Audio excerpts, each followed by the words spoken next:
এই শাড়িটা থেকে খুব সুন্দর ইউনিক একটা ড্রেস আমি বানিয়েছি।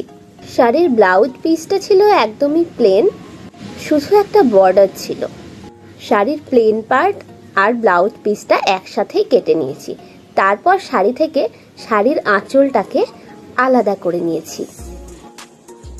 এই যে শাড়ির তিনটে পোর্শন, প্লেন পার্ট, আঁচল আর বাকি বডি পার্টটা।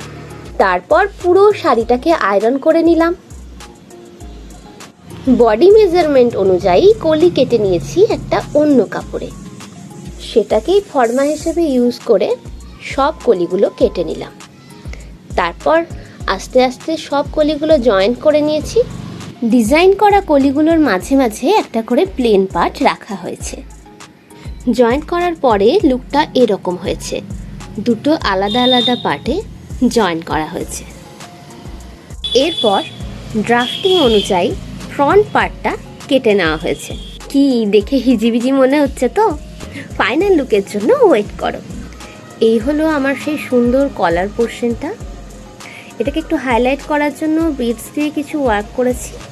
হ্যাঁ, অবশ্যই সুতো দিয়ে এগুলোকে টাক করে নিয়েছি, আঠা দিয়ে চেটাইনি।